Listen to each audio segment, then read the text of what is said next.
History often looks inevitable when we examine it decades later in hindsight. But it never feels inevitable when people are actually living through it.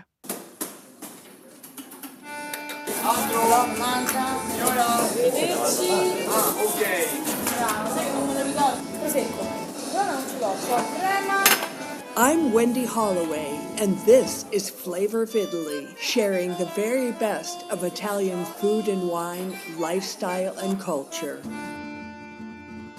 Good morning. This is Wendy Holloway with Flavor of Italy, and we have a special episode for you today because today is a holiday. So I decided to sit outside and chat with you today. You might hear sounds of gardeners, the birds, and just the general sounds of nature.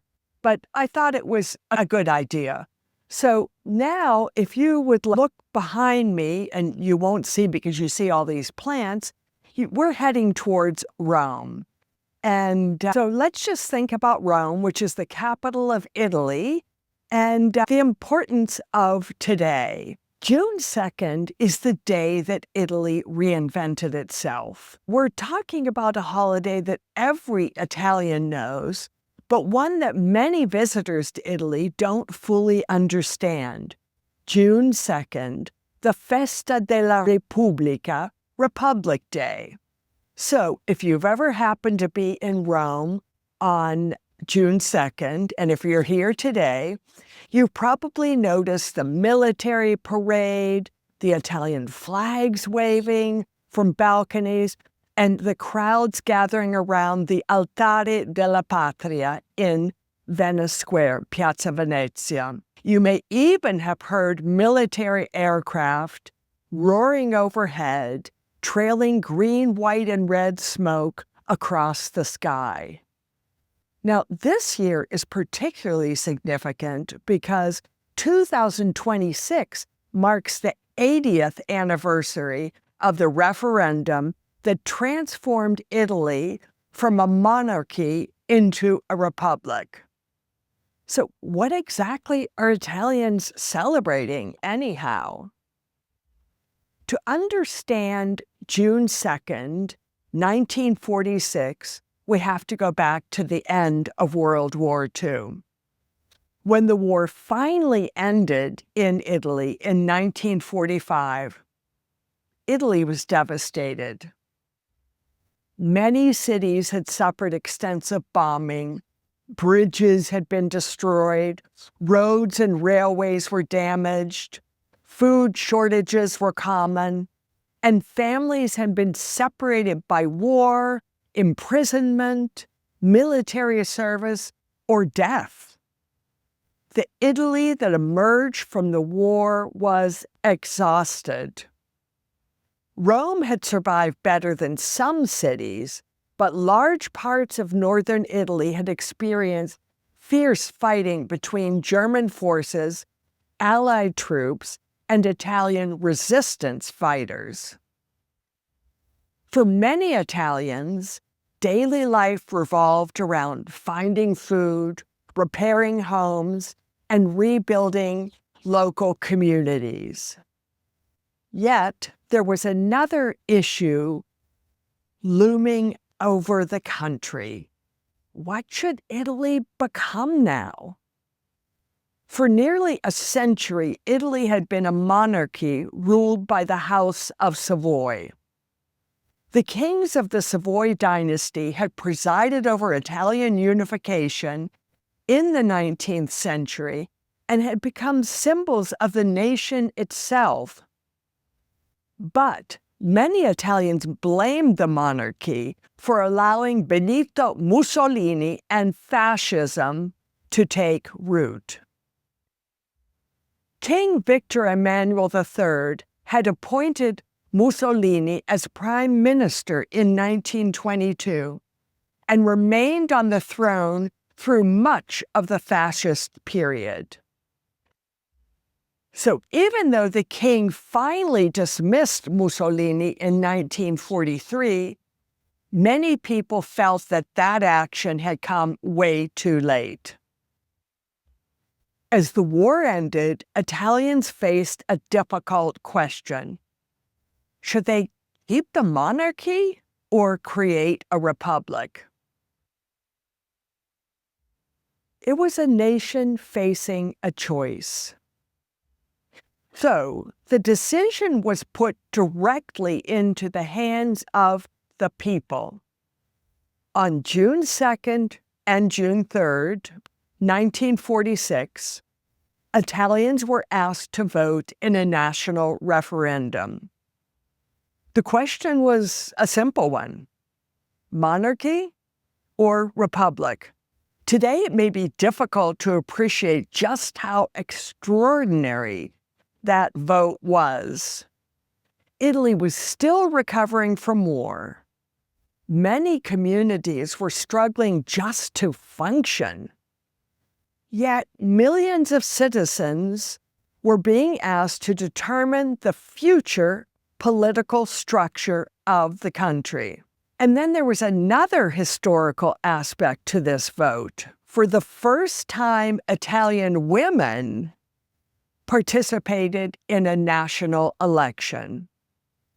Women had voted in some local elections earlier, but this was their first opportunity to vote in a nationwide referendum. So imagine the scene. Across Italy, women who had lived through war, occupation, shortages, and uncertainty walked to polling stations to cast ballots that would help shape the future of their country. Many historians consider this one of the most significant moments in modern Italian history.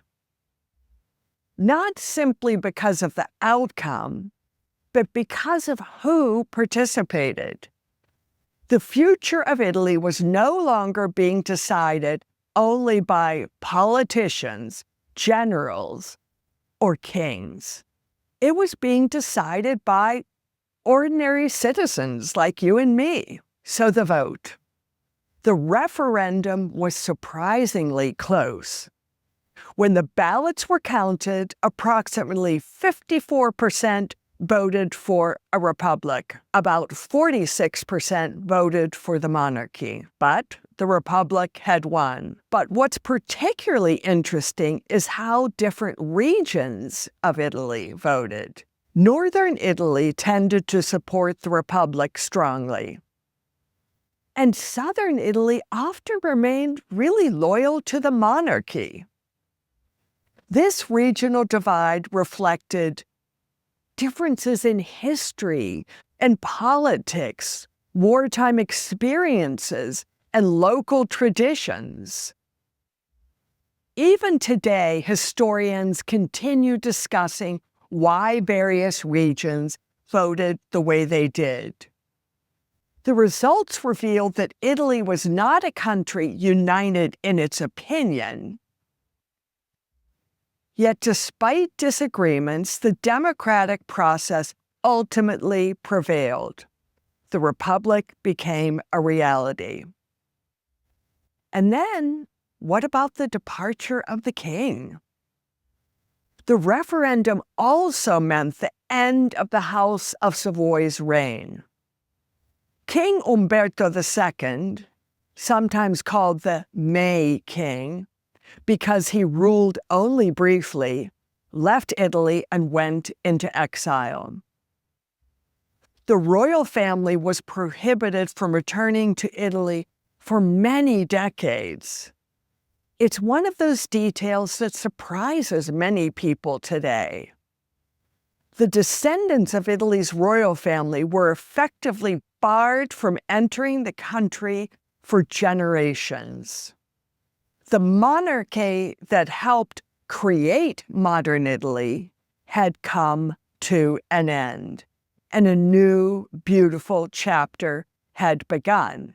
Whenever I think about the Festa della Repubblica, Republic Day, I find myself wondering about the ordinary people who participated. The farmers, the shopkeepers, the teachers, the mothers carrying children, like my now no longer with us mother-in-law, the veterans returning from war, the grandparents who had lived under a monarchy their entire lives. Did they fully understand how historic this moment was? Perhaps some did. And perhaps others just simply hoped for stability. Perhaps many were focused on rebuilding their lives and feeding their families.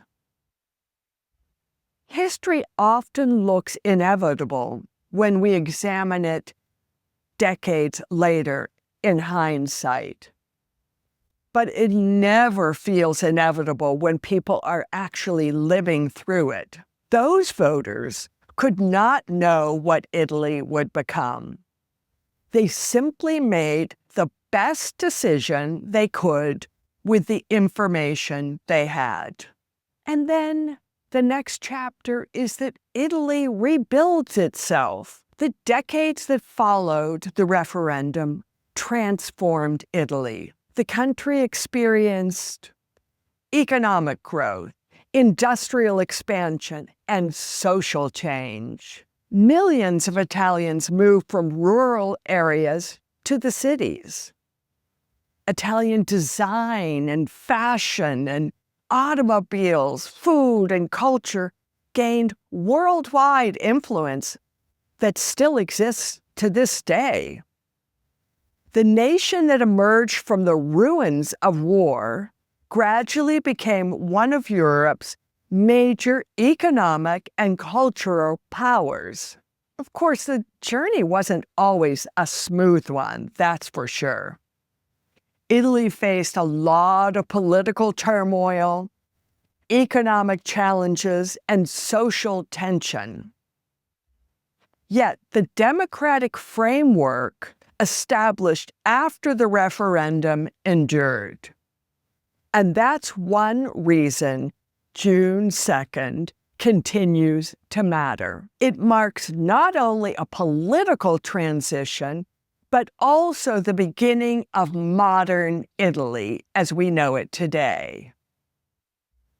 So how do Italians celebrate this festa today? Well, first of all, it's celebrated throughout Italy, but the most predominant celebration takes place in Rome. The President of the Republic lays a wreath at the tomb of the unknown soldier, and then a military parade proceeds along Via dei Fori Imperiali. The Frecce Tricolori, Italy's famous aerobatic team, flies overhead, leaving trails of green, white, and red across the Roman sky. If you've never seen it, it's really quite spectacular. So if you happen to be in Rome now, check it out later today. Across the country, municipalities organize ceremonies and concerts and commemorative events. And many Italians enjoy the holiday as the start of summer. I'm one of those. Schools are nearly finished for the year. The weather's often beautiful, like today. Families gather, like we are today. And restaurants fill with diners enjoying a long holiday lunch. For visitors, Republic Day offers a window into how Italians see themselves. It's not about military victory. It isn't about independence from another nation. It isn't about celebrating a monarch. Instead, it celebrates a democratic choice, a moment when citizens collectively decided the future direction of their country. And that idea remains powerful to this day, particularly in a world where democracy can sometimes be taken for granted. June 2nd reminds Italians each year that the Republic did not simply appear. So when you travel to Italy and travel around the country, it's easy to become enchanted by the country's ancient history. We admire the Roman ruins, the Renaissance masterpieces, medieval towns, and centuries-old traditions, and the great food and the fashion, too, in modern era. But modern Italy, democratically and politically speaking, has its own remarkable history. The Italy we know today was shaped not only by emperors, popes, artists, and kings, but also by ordinary citizens who cast ballots in June 1946. So the next time you see an Italian flag flying on Republic Day, or watch the Frecce Tricolori paint the Roman sky in green, white, and red, remember that you're witnessing a celebration of choice. A choice made by millions of Italians determined to build something new after years of hardship and uncertainty. And perhaps that's why June 2nd remains such an important day. It's not simply a celebration of government. It's a celebration of possibility and renewal and the belief that a nation can reinvent itself, and that is always true. Now, if you're interested in exploring this period a little bit further, I'd like to leave you with a book recommendation for anyone who finds this period of Italian history as fascinating as I do and my husband does.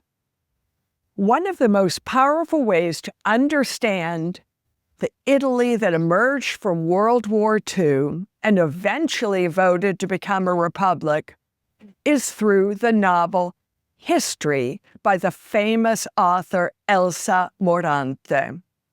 And she is definitely an author to check out. She's written many wonderful books in Italian, but mostly translated into English. So her book, History, was first published in 1974 and translated into English.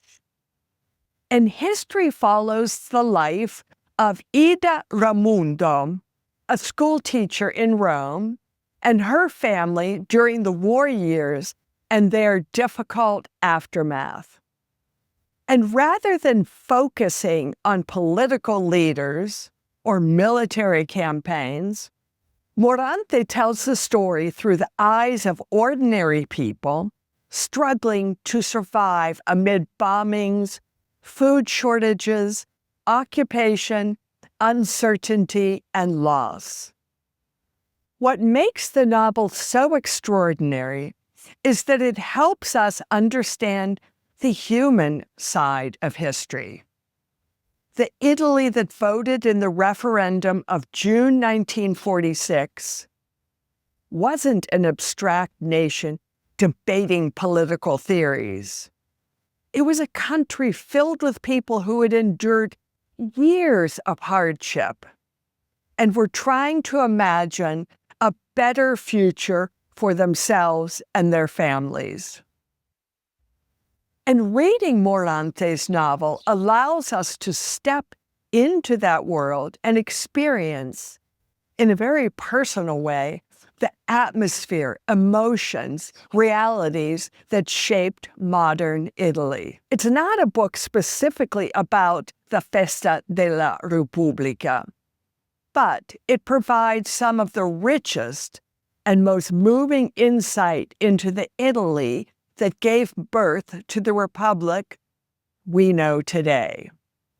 So if you're looking for a deeper understanding of this remarkable period in Italian history, I highly recommend it. Thank you for joining me and Flavor of Italy today. And if you have enjoyed this episode, please subscribe, leave a great review, and share it with friends who love Italy as much as you do. And each episode, which is released in audio format on Tuesdays, comes out as a YouTube on Saturday. So you have that to look forward to every week. And finally, if you've ever experienced Republic Day in Italy, I'd love to hear about it. Leave me a comment, please. Check out the show notes in the blog post that accompanies this episode, filled with very interesting links and tons of photos. Until next week, ciao from Rome. This has been Flavor of Italy. Find us on www.flavorofitaly.com and on Substack, YouTube, Instagram, LinkedIn, and Facebook, always as Flavor of Italy.